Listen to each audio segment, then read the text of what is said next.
জলপাইগুড়ির তিস্তা নদী থেকে ঝাঁকে ঝাঁকে মাছ উঠে আসছে জলের ওপরে।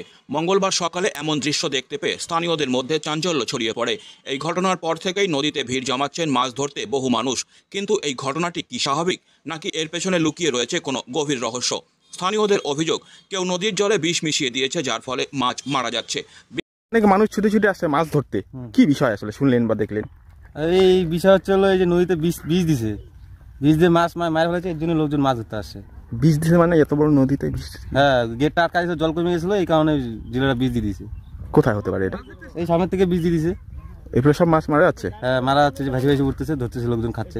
বড় বড় তো মাছ আছে। হ্যাঁ, বড় বড় মাছ হয়তো বিষ করে আস্তে আস্তে আস্তে আস্তে ও মারা যাচ্ছে আর কি। এটা কি হওয়া উচিত মনে হয়? না, এটা হওয়া উচিত না, বিস্তাল দেওয়া উচিত না নদীতে। বিশেষ করে নদীর বিভিন্ন প্রজাতির দেশীয় মাছ একসঙ্গে ওপরে উঠে আসছে, যা অত্যন্ত অস্বাভাবিক ঘটনা। তবে এই ধরনের মাছ বিক্রি বা খাওয়া নিরাপদ কিনা তা নিয়ে তৈরি হয়েছে উদ্বেগ। না, এর আগে তো আর উঠে নাই, এই প্রথম। কত মাছ পেয়েছেন আপনি?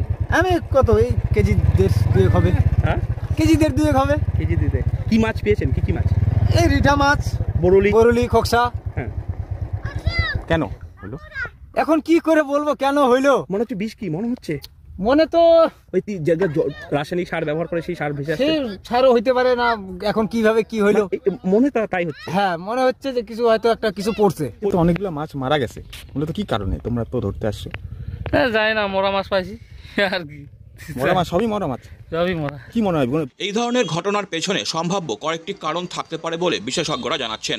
যেমন শিল্প কারখানার বর্জ্য নদীতে পড়লে বা কৃষিক্ষেত্রে ব্যবহৃত কীটনাশক প্রবাহিত হয়ে নদীর জলে মিশলে মাছের ওপর বিষক্রিয়া হতে পারে।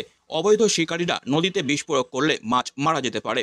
কিছু ক্ষেত্রে নদীর জলে অক্সিজেনের মাত্রা কমে গেলে মাছ অক্সিজেন সংকটে ভেসে ওঠে এবং মারা যেতে পারে। যদি কোনো কারণে তিস্তার জলপ্রবাহ হঠাৎ কমে গিয়ে পচনশীল জৈব উপাদান জমে থাকে, তাহলে মাছের অক্সিজেন সংকট দেখা দিতে পারে। শীতের শেষে জলস্তরের পরিবর্তন বা হঠাৎ তাপমাত্রার ওঠানামা মাছের ওপর প্রভাব ফেলতে পারে। কোনো বিশেষ ব্যাকটেরিয়া বা শৈবাল অতিরিক্ত পরিমাণে বেড়ে গেলে মাছের মৃত্যু ঘটতে পারে। সুতরাং পরীক্ষা নিরীক্ষা ছাড়া এই মাছ খাওয়া একেবারেই উচিত নয়।